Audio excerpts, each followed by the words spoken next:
$100,000, which I went through. Also with Kevin Kelly legislating, you know, the legislature, you gotta be there. The thing the Lou Stokes told me, write policy and bring home money. And I worked with him to bring home money in my neighborhood. And that's why I went out there for Kevin Kelly. Joe, you called me at the last minute. Councilman Conway ain't afraid of nothing. It's about being manhood. Thank you. All right, thank you. Thank you, Councilman. But this is not an endorsement meeting, people. And the reason why is because it's okay for you to say that, and you're for Kevin Kelly. But a lot of people, some people are for Justin Bibb. Some people are for Basheer Jones. Some people are for Dennis Kusinich, Ross DeBello, and Sandra Williams. So we want to be for, I don't have a problem with Councilman being for Kevin Kelly. But Kevin Conway, excuse me, Councilman. But let me say this. We have not made an endorsement of activists because we cannot be bought or sold, and we haven't decided yet. We want to hear from these candidates, and that's what we're going to start doing right now. But before we go, is Joe Jones still here? Yeah. Now, Joe Jones, are you going to make an endorsement when you come up here, Joe? But let me tell you, who else brought the media to a forum than the activists? Who else brought these people out here at noon? We also have the call poster. Raise your hand, Louis. We have headaches and what's yours? Headlines and headaches. Headlines and headaches. The rest of them can't get the media, can they? They can't get Channel 3. We mean business. Come on, Joe Jones, and I know he endorsed Basheer Jones, but Francis likes Sandra Williams. Where did Sandra Williams go? They like these different people. So I guess if you want to say you for them, go ahead. First, I want to take this opportunity to thank Kathy Coleman. I'd like to thank all of our people who are assembled here today. This is probably one of the most important elections that we're going to have in an entire decade, or 2 decades. And the issues that are at hand right now is bringing our people and our community together. That's right. When we look at the conditions of the city of Cleveland, crime has overrun our neighborhoods. We can't continue to allow that to happen. We have to get serious about setting the tone that this is our community. This is our city. We have to get in the direction of saying, hey, we have to do something about our educational system. That's right. We can't continue to be a city that fails to educate its young people. In doing so, we fail the future of our city.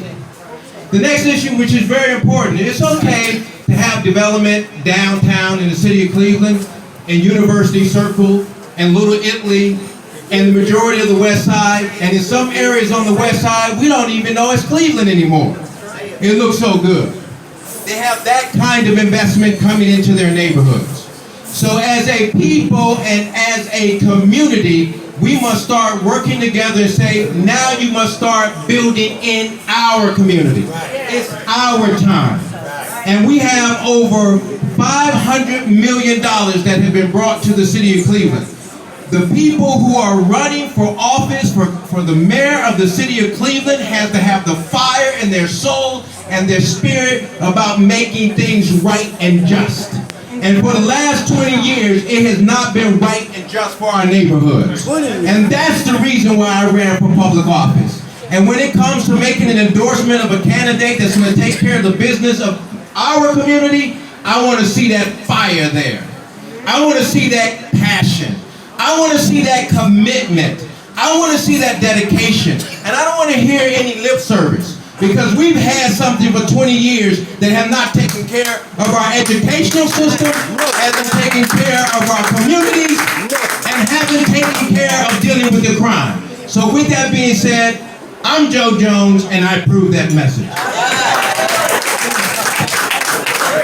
Let me say we are proud of our black men, articulate black men, Joe, Basheer, Justin, Kevin Conwell. Kevin Conwell will stand with the activists. Not all our black men are doing wrong things. Some of them are doing good things. Give them a hand. I have to be fair, so give Mr. Kusinich and Mr. DeBello a hand. And before we go forward, I'm gonna call you out in a minute, Ms. Annie, but I'm gonna show you how we're gonna do this debate. It's not a debate, this form. These questions that I say, and Donna will come up, and Francis, I'm gonna need you to give me a yes or no on some answers so we can get through this. Many of us know that whoever takes over the city will lead the school system, the predominantly black school system. That was instituted in 1998 when the state and the school district were released from the desegregation court order, and the school system was turned over to the mayor. Though they never remedied the past vestiges of discrimination to the extent practicable, that was the standard. So since you're over the schools, there's a debate over masks, and the mayor really can't mandate masks. That'll come to city council. But since you do appoint the school district, yes or no, do you support masks for school children in the city of Cleveland? Ms. Williams, Senator Williams. Yes. Mr. Kusinich. Yeah. Basheer Jones. Yes. Mr. DeBello. Mr. Bibb. Mr. Kevin Kelly, since you're representing, you can represent. Okay, you're not representing him? Okay. The next bad question. The consent decree was instituted after they killed Tamir Rice and so many blacks. They killed him in 2014. They gunned down Melissa Williams and Timothy Russell in 2012 with 137 bullets. The consent decree is between the city of Cleveland and the government, federal government. It is not complete. It has not been effective. Yes or no? After the consent decree is dissolved, do you believe that there should be a monitoring mechanism over the police department? Yes or no, Mr. Bibb? Yes. Mr. Bello? Yes. Basheer Jones? Yes. Mr. Kusinich? Yes. Yes. Ms. Good. The next question, in terms of excessive force, you're going to each get a chance. What are you going to do to minimize excessive force in the black community since we are disproportionately gunned down? And what will you do to enhance black participation in a police department that is roughly 65% white? We're going to pass the mic right on down the road. What will you do with excessive force? Stop letting white cops. How many minutes do we have? One. Police One minute. All right, so black participation. Number one, I want to hire African American police officers and officers who look like the community they are representing. Also, if you're going to be using excessive force against anybody, especially African Americans, I want you fired. So as the mayor, you're fired. I know I got to deal with the issue of when you come back, but you are gone. And I want to make sure we have African Americans who are at the table with me, making sure we are holding people accountable. I don't want anybody representing my city that's scared of the people that are in the city. You gotta go if you are not comfortable with our people and understand our people in general. Thank you.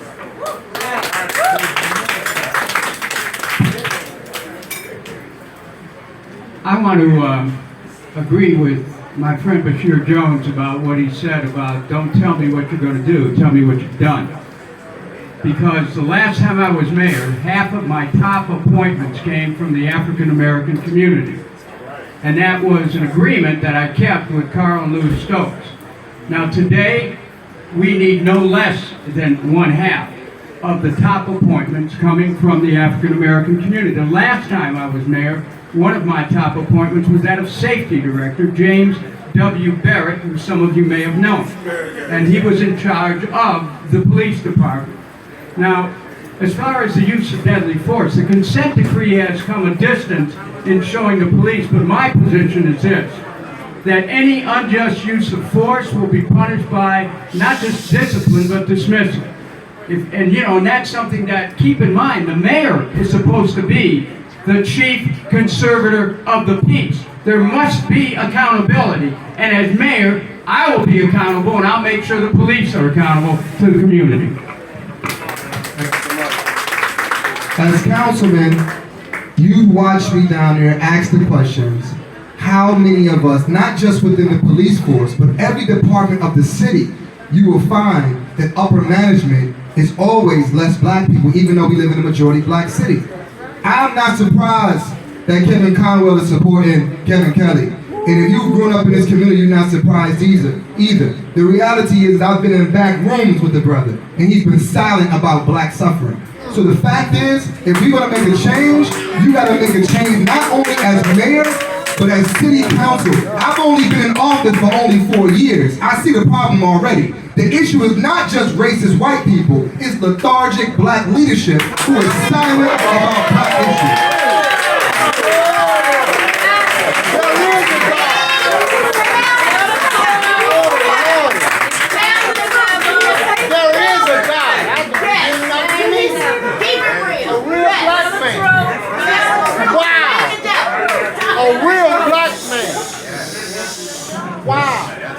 Freedom of speech is always a good thing. Is always a good thing.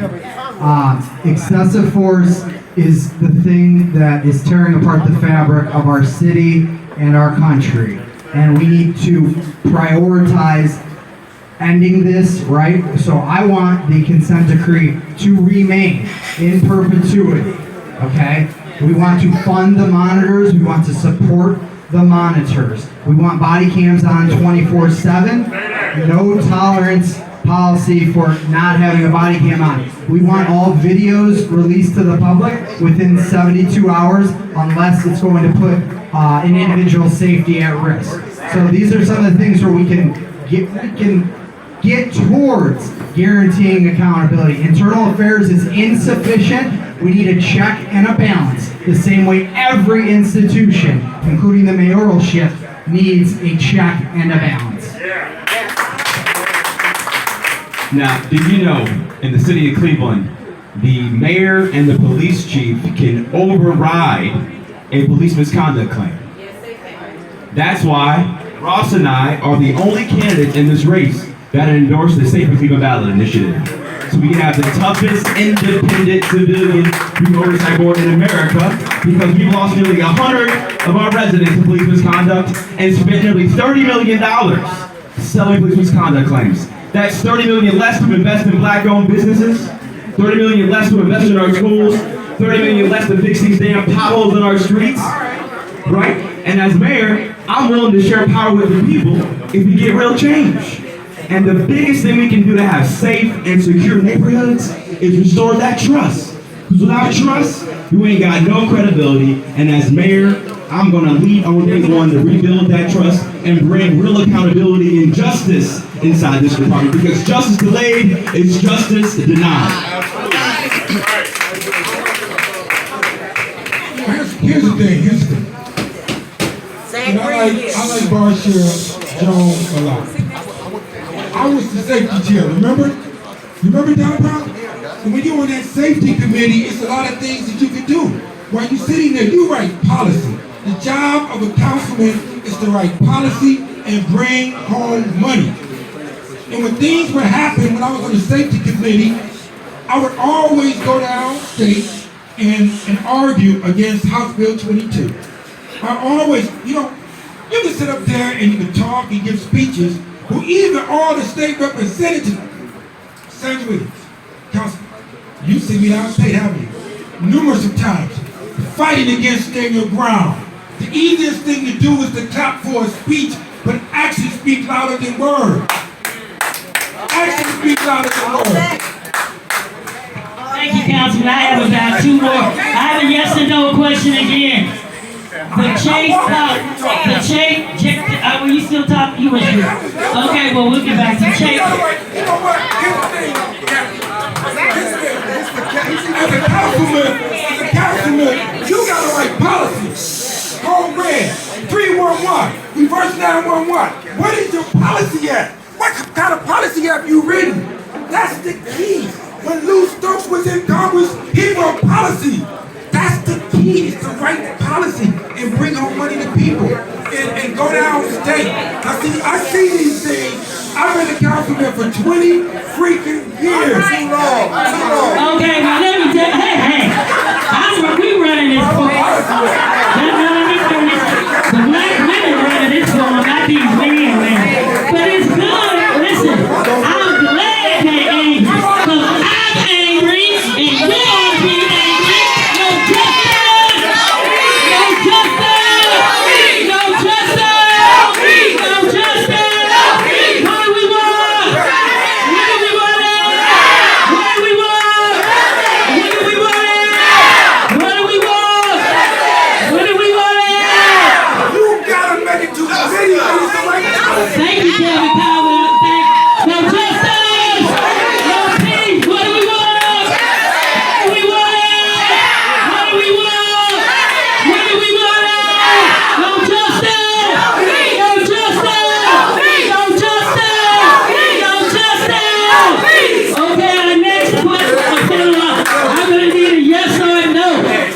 Some people want more cops. Let me finish. Mr. Kusinich wants more cops. Justin Bibb said they have enough already. Zack Reed. Okay, okay, hold on. Mr. Reed donated $50. I need that $50, Mr. Reed. Okay, we're gonna let Councilman Reed. Woo, this is good form. Now you walked in on something, didn't you, Council? It's okay to get upset. It's okay to argue. It's okay to debate. Come on up, Councilman Reed. We want to know how you feel about excessive force, and what will you do about the dirt of blacks in the police department? Please don't upset these people. Everybody, my first time. Hey, first of all, can I first ask you guys to please pray for my mom? I got a call this morning, and that's the reason I'm a little bit late. As you know, when you call Cleveland, if you don't pick up that phone call when you first get the call from Cleveland Clinic, then they take you through a whole litany of things, and I literally, even way down here trying to find out. I got a call this morning, they said my mom's monitor is not working, and I'm trying to call her, and I'm not getting a call, and I'm trying to call Cleveland Clinic. So if you all could just pray for my mom, I really would appreciate that very much. I mean, we only get one mom in this life. And many of you know, I've gone through some ups and downs in my life, and one person that has stood beside, or two people, the Lord Jesus Christ and my mom are still with me throughout this whole thing. I ask you that. When it comes to excessive force, first of all, we need to fire any police officer that we find is not doing constitutional policing, first and foremost, without any questions whatsoever. Whether we like one of these former mayors or adore someone else, the one thing that the safety forces knew, that under his administration, if you did bad, you get fired, you can go to your unions, you can go to the courts, but at the end of the day, you're not going to be a police officer anymore in the city of Cleveland. And I think we need to make sure that that message is heard loud and clear to the rank and file. If you do not do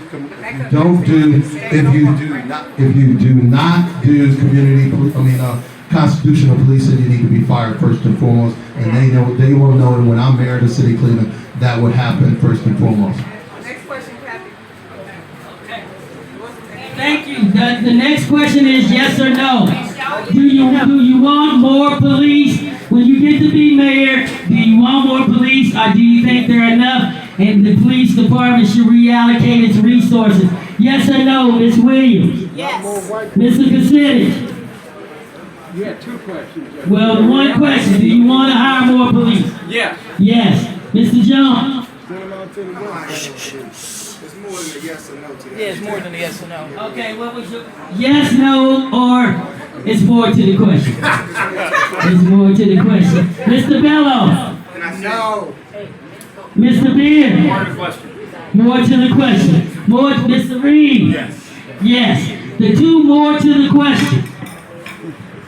We understand that adding more police in one neighborhood is different from adding more police to another neighborhood.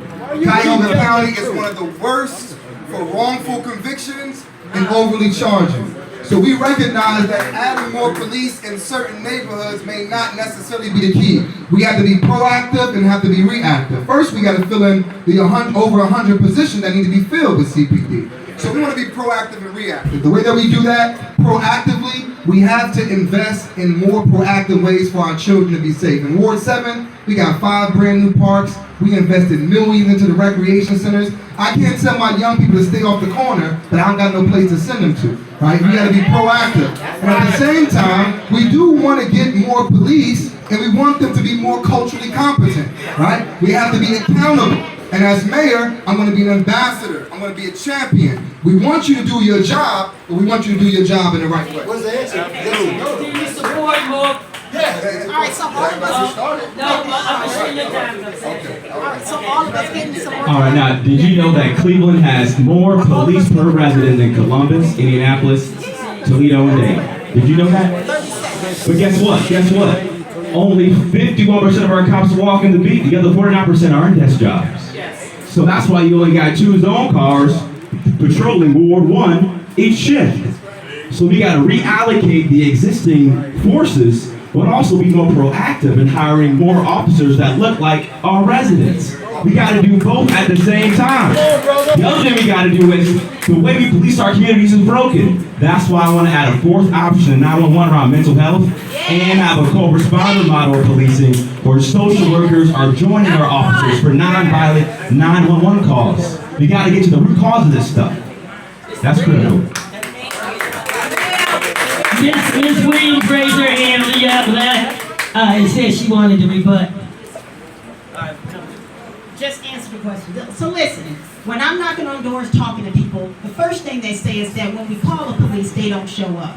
And so we do need more officers on the streets. We need qualified, well-trained officers on the streets who are going to answer the call when we come. That's why so many people have weapons themselves now, because they can't depend on the police officer to show up. And I have to go back and say one thing to that last question about excessive force. Number one, we need to get rid of qualified immunity so that when an officer hurts somebody, we can sue them and hold them accountable. And secondly, we also need more women in leadership positions within our police department.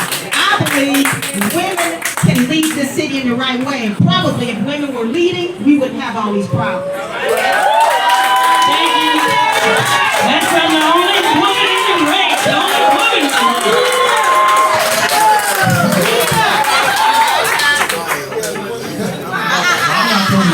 I'm not going to black male running in the race, so I can't use that line. Hey, I just want to say this. I mean, there's no doubt in anyone's mind that anybody believes that any candidate that's running for mayor of the city of Cleveland will not hire more police having the opportunity. So when someone doesn't want to answer the question, let's be clear. But in my case, I'm saying that it's not the fact that we need to hire more police for the sake of hiring more police. I am not saying that. I'm saying we need to hire more police so that we can deploy them in a better way, people. We know that we are not getting the right kind of policing on one side of the city of Cleveland when it comes to people that look like us. Let's be clear. So I've said for years, it is the fact that the way that we are not hiring enough women, we're not hiring enough Hispanics, we're not hiring enough African American police officers, and when we do, we are not deploying them in a way that's sensitive to our wards and our communities and our neighborhoods. I mean, just be clear. Let's be clear, people. If you don't believe me, our present police chief used to be the commander of the 3rd District, which is downtown. And you know and I know when we had the problems in the warehouse district in the flats, what did they do? Because they couldn't let these suburbanites come in to our community and not have the safety that they thought they should have, right? So what did they do every Friday and Saturday? They took police out of our wards and out of our communities and brought them downtown to make sure them suburbanites were safe. They knew it wasn't about adding more police. They knew it was a thing about deploying the police in the right way. We need to deploy the police into our neighborhoods, into our communities that are going to handle their position in a constitutional way that's going to respect our black men, that's going to respect our black women, and they're going to respect our neighborhoods, and then you will see this community get safer. Okay, my time's up, but I need to ask just this real quick. A yes or no, and then one, and there's no elaboration on this. This is a yes or no answer. Currently, there is a policy where police cannot chase you unless it's a suspected felony. behind all these murders. Mayor Jackson implemented it. Kevin Kelly does not like it, and a lot of West Side Council people. But the activists support it. We believe you can catch the misdemeanors later and stop gunning down black boys. So for a yes or no, if you were mayor, would you continue Mayor Jackson's chase policy as it is, and it's no chase policy in its current form? This is yes or no. Former Councilman Reed. I would say yes. Mr. Bibb. Yes. Mr. DeBillo. Yes. Mr. Jones. Yes. Mr. Kusinich. No. Mrs. Williams. Yes. Okay. Now, my final question is this. This is a yes or no, and then I will bring up Donna Brown. Let me say this. Drop some water, don't run. Okay, let me say this. When the 11 women were murdered on Imperial Avenue, there were no blacks as law director, safety director, chief of police, chief prosecutor, EMS commissioner in a largely black city. Yes or no? If you are elected mayor, will you have a diverse law enforcement team? And can we see blacks in your cabinet? And will you put some blacks down at the Cleveland school in central office because it's turning lily white? Yes or no, Ms. Williams? Yes. Mr. Kusinich? Yes. Mr. Basheer Jones? Mr. Bello? Yes. Mr. Bibb? Yes. Mr. Reed? Excuse my language, hell yes. Hallelujah. I'm bringing up Donna Brown and then Francis, and then the community will take over. We want to welcome Donna Brown, one of our key activists. I met her on Imperial. We love her to death, and she will help us picket you if we need to.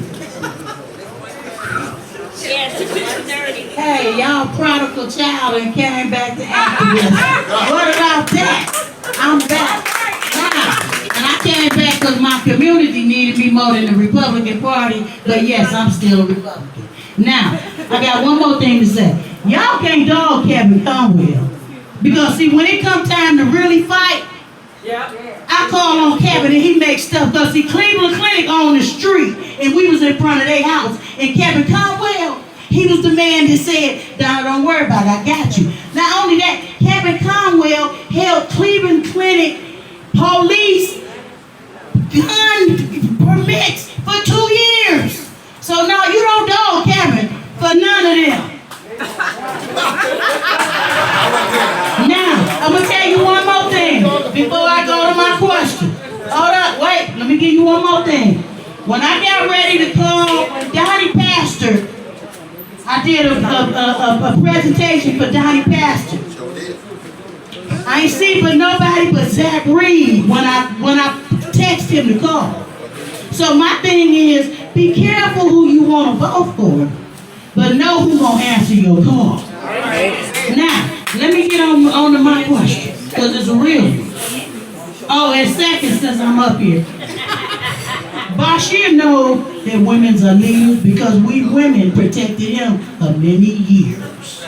He ours. We women the one who groomed him.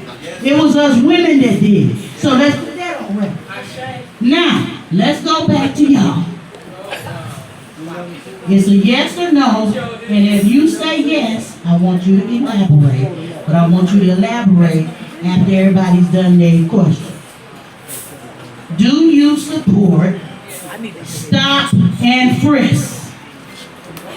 No. No. Now I'm gonna tell y'all something.